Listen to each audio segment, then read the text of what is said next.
Alors, c'est tout à fait une crise inédite pour plusieurs raisons. La première raison, c'est que c'est une crise économique qui fait suite à une pandémie et surtout au-delà de la pandémie, à la façon dont on a géré la pandémie.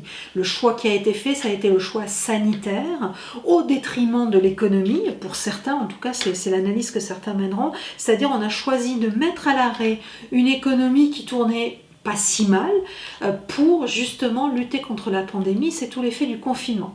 Et ce confinement, en réalité, il a été quasiment pratiqué partout, en tout cas dans toutes les régions du monde, si ce n'est pas par tous les pays.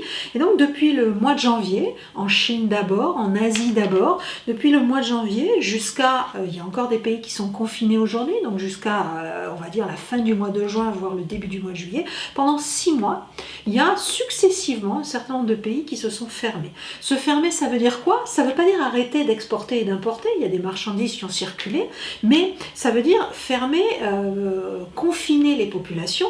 Et donc si les populations sont confinées, ce sont aussi des travailleurs qui ne vont pas travailler, donc des marchandises qui ne sortent pas de l'usine, et in fine, bien évidemment, un commerce qui s'arrête. On estime que le commerce, entre janvier et le mois de juin, a réduit d'un quart, c'est-à-dire il y a 25% des échanges commerciaux qui ne se sont pas réalisés, et on est à peu près aux alentours de 30% de la production qui n'a pas été réalisée dans le cadre de cette pandémie. Donc on voit qu'il y a des chiffres très proches en fait entre la production et le commerce, et on voit véritablement qu'il y a eu ce choc de l'offre, cette réduction de l'offre, qui s'est aussi complétée d'un choc de la demande, avec une réduction de la demande parce que les gens étaient confinés, et puis bien évidemment un certain nombre d'incertitudes. Alors c'est très nouveau également, et ça ce sera le deuxième aspect de la nouveauté, par son ampleur. C'est-à-dire on a des réductions de production. Alors le FMI et la Banque mondiale sont assez optimistes, entre guillemets, c'est-à-dire ils entrevoient une baisse de l'économie mondiale, une baisse de la production réalisée dans le monde, entre 5 et 6%. C'est relativement peu si on regarde le détail des pays, en particulier des grandes économies de cette planète.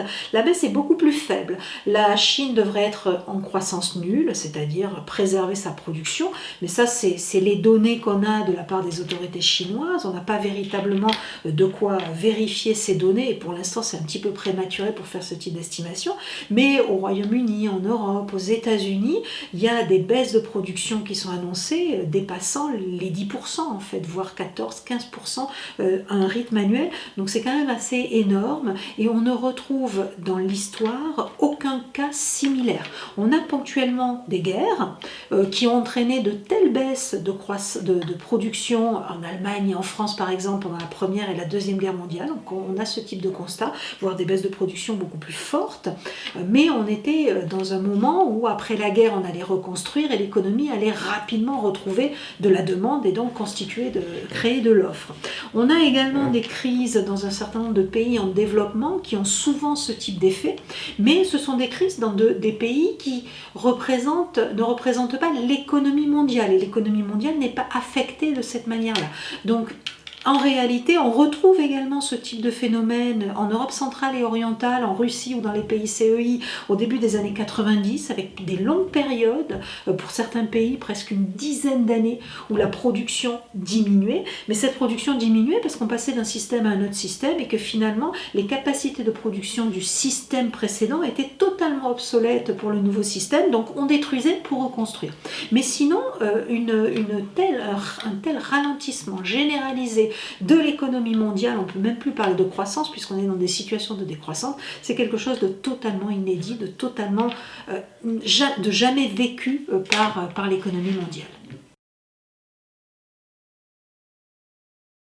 Alors, les conséquences directes, comme on l'a vu dans la première question, c'est un ralentissement très fort, voire un arrêt pendant plusieurs semaines, et un ralentissement par la suite, à la fois de l'offre et de la demande. L'arrêt de l'offre, c'est l'arrêt des usines, c'est le fait que il y a un certain nombre d'activités qui se sont totalement arrêtées, les transports bien évidemment, en particulier le transport aérien, mais aussi les restaurants, les hôtels, et un certain nombre d'usines. Alors un certain nombre d'usines qui se sont arrêtées parce que les travailleurs étaient confinés. Donc ça c'est le deuxième élément, c'est le choc de la demande, c'est-à-dire le confinement a entraîné une baisse très nette nette de la consommation. Donc tout ça a pour conséquence de conduire à une décroissance, à une croissance négative, c'est-à-dire on a détruit, on ne va pas être en capacité sur l'année 2020 de réaliser la même production ou une production équivalente de richesse que ce qui était le cas pendant l'année 2019, donc une réduction des richesses. Ça veut dire quoi une réduction des richesses? Une réduction des richesses, ça veut dire pour chaque individu, pour chaque consommateur, pour chaque citoyen, ça veut dire un petit peu moins d'argent dans le porte-monnaie à la fin du mois. Alors il y a bien évidemment des secteurs ou des populations qui sont relativement protégés. On peut imaginer que les salaires des fonctionnaires ne vont pas diminuer. On peut également imaginer que les retraites ne vont pas diminuer. On peut imaginer que dans le secteur privé, en tout cas dans les pays européens où il y a une protection sociale et il y a une réglementation du travail qui est assez forte, on peut imaginer que les salaires ne diminueront pas. Mais si les salaires ne diminuent pas, comme les entreprises vont gagner de fait moins d'argent parce qu'elles vont moins produire, il est bien évident qu'il va y avoir du chômage. Donc des gens qui vont se retrouver sans emploi, dont les rémunérations ou les allocations vont être payées par les pouvoirs publics. Et puis, il y a toutes les professions indépendantes qui vont, elles, connaître des baisses de revenus. Et donc ça va avoir un impact très long sur la demande. Parce que bien évidemment, si vous avez moins d'argent, ou si vous craignez de vous retrouver au chômage demain, ou si vous vous retrouvez au chômage, eh bien vous allez moins consommer. C'est en cela qu'on pense que cette crise risque d'être assez longue. Et c'est pour cette raison, dans ces anticipations-là, que les gouvernements ont, pour les pays les plus riches, mis la main au portefeuille et débloqué beaucoup d'argent. Avec même, on l'a vu aux États-Unis, un chèque qui a été envoyé à chaque famille, à chaque ménage, alors de manière probablement un peu prématurée puisqu'ils étaient confinés, mais pour qu'ils se remettent à consommer, avec cette idée que s'ils ont de l'argent et qu'ils se remettent à consommer, eh bien ils vont faire redémarrer la machine. Et au demeurant, s'il y a une baisse de la croissance, s'il y a une baisse de la production, une baisse des richesses nationales de 5, 6, 7, 10% aujourd'hui, mais que d'ici 6 mois, on a retrouvé et on a recréé 10% de richesse en plus, on a compensé la crise. Et il y a vraiment cette idée qu'il faut absolument éviter que cette baisse de la production, cette baisse de la production de richesse n'ait des conséquences sur la demande et donc sur l'offre et ne conduise à un cercle vicieux. Après, les conséquences secondaires de cette épidémie, c'est aussi toutes ces conséquences indirectes, tous ces questionnements sur le modèle économique, les politiques économiques, qu'elles soient budgétaires, qu'elles soient monétaires, essentiellement les monétaires, mais les budgétaires jouent aussi, vont distribuer beaucoup d'argent. Qu'est-ce qu'on va faire de cet argent-là? Quelle politique va-t-on mener? Est-ce qu'on va revenir au système d'avant? Est-ce que cet argent va être drainé et redistribué par les marchés financiers, avec tous les risques de crise financière que cela présente? Donc là, il y a tout un ensemble de questions qui ne sont pas encore à l'ordre du jour, parce que c'est trop tôt, et parce qu'aujourd'hui, on est un peu sonné par le choc et par les conséquences économiques directes, mais qui vont inévitablement se poser dans les semaines et les mois qui viennent. Quel est le modèle d'après et comment on se prémunit d'une nouvelle crise de ce type ou d'une crise de notre type dans les années qui viennent. Alors, il y a de multiples scénarios qui sont imaginés pour cette sortie de crise. Le scénario qui est envisagé par les marchés financiers, d'une part, les marchés financiers qui se redressent depuis à peu près un mois et qui battent même des sommets historiques ces dernières semaines. Le scénario des marchés financiers, qui est le même que le scénario des grandes organisations internationales, Fonds monétaire international et Banque mondiale, sont des scénarios très optimistes. C'est le scénario en V, c'est-à-dire on chute brutalement, mais on va se redresser tout aussi rapidement, avec des taux de croissance pour l'année 2021 qui sont parfois à 2 chiffres pour un certain nombre d'économies. Donc cette idée qu'on va récupérer très vite, que c'était un mauvais cauchemar, qu'on va se réveiller, qu'on va se remettre à dépenser, qu'on va reprendre la vie d'avant en fait, et que du coup l'économie va se redresser très rapidement. Alors c'est des scénarios qui sont justifiés du côté des marchés financiers par tout l'argent qui est injecté dans le système aujourd'hui, avec des marchés financiers qui anticipent qu'ils ne vont pas manquer de liquidités pour financer la reprise, et donc ne manquant pas de liquidités, les entreprises et les ménages ne vont pas manquer d'argent à dépenser, soit pour investir et produire, soit pour consommer, et donc très rapidement l'économie va redémarrer. Les organisations internationales ont probablement pas tout à fait cette analyse-là, une partie, mais pas tout à fait, mais table sur le fait, et ça c'est une grande habitude des organisations internationales, préfèrent être optimistes dans les moments difficiles en se disant que c'est un moyen de restaurer la confiance, et on sait qu'en économie, la confiance est fondamentale. Et c'est essentiellement l'inconnu dans l'équation, c'est-à-dire comment les ménages, comment les entreprises vont digérer cette période totalement inédite dans l'histoire économique mondiale et demain reprendre leurs activités, recommencer à consommer ou à produire. Et ça, c'est véritablement la grande inconnue. Le scénario le plus pessimiste, c'est probablement le scénario de la stagnation séculaire qui est défendu par Larry Summers, ou de la décroissance qui est défendu lui par Nouriel Roubini. Nouriel Roubini, il faut rappeler que c'est le monsieur qui avait prédit la crise de 2008, donc c'est quelqu'un qui a quand même une certaine écoute dans les sphères économiques internationales. Et donc ces deux personnes prédisent soit que l'économie va rester durablement à une croissance très faible, voire qu'elle va continuer à détruire la production et à avoir des années de décroissance avec des conséquences économiques, sociales et politiques qui pourraient être désastreux. Donc ça, c'est les scénarios du pire. Au vu des moyens qui ont été investis par les pouvoirs publics, ces scénarios semblent assez peu probables, mais encore une fois, rien n'est jamais impossible, et ce qu'on vient de vivre ces dernières semaines nous aurait paru tout à fait inconcevable il y a encore 6 mois de ça.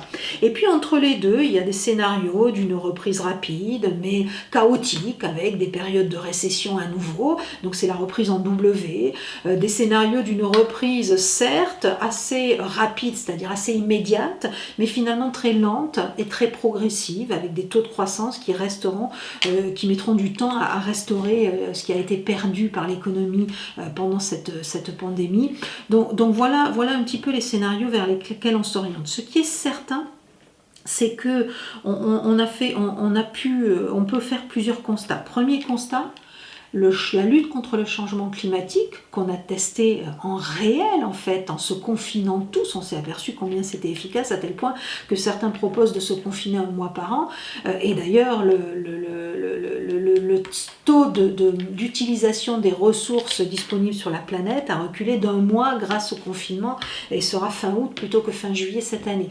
Donc ça, c'est la lutte contre le changement climatique est possible, est tout à fait accessible, elle n'est même pas technologiquement très compliquée, il suffit d'arrêter de prendre sa voiture, il suffit d'arrêter de faire tourner les machines, les usines, mais elle a un coût social, un coût économique, un coût sociétal qui est extrêmement élevé et qui suppose une intervention publique et une politique publique extrêmement déterminée. Donc ça, c'est le premier élément.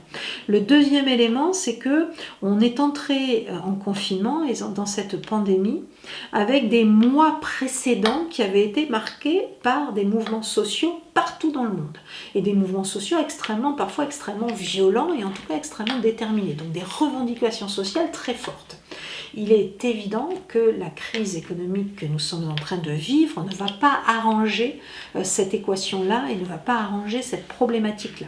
Donc les gouvernements en ont conscience, et c'est probablement pour ça qu'ils ont imaginé des distributions de revenus qui soient beaucoup plus larges que ce n'est le cas habituellement. C'est la fameuse monnaie hélicoptère, et comme je le disais tout à l'heure, la distribution de chèques directement aux ménages dans le cas des États-Unis. Donc ça, c'est un élément qui est très important, la question sociale au-delà de la question économique, et en particulier la question des inégalités. Parce qu'on sait très bien que dans toutes les crises, et celle-là ne différera probablement pas des précédentes, et ça a déjà été le cas de la pandémie, les crises touchent le plus durement et le plus durablement les populations les moins favorisées. Au niveau international, les pays d'Afrique par exemple, qui ont été assez peu touchés par la pandémie, vont probablement souffrir beaucoup plus longtemps de la crise économique qui s'annonce que les pays les plus développés. D'abord parce qu'ils n'ont pas forcément les moyens de mettre en œuvre les politiques économiques à la hauteur de ce qui se met en œuvre dans les pays développés, mais aussi à l'intérieur des pays. Les pays les plus touchés par la pandémie de Covid-19, dans les pays les plus touchés par la pandémie, ce sont les populations les plus défavorisées, les populations, plutôt les classes populaires, dans les quartiers défavorisés qui ont été le plus touchés, le plus affectés, où il y a eu le plus de mortalité. Mais ce sont aussi les populations qui risquent de souffrir le plus de la crise économique. Et donc là, on a une véritable question de justice sociale et de comment on répond à cette crise économique après cette pandémie pour lisser ces inégalités. L'histoire de ces 30 dernières années est plutôt allée dans la direction inverse.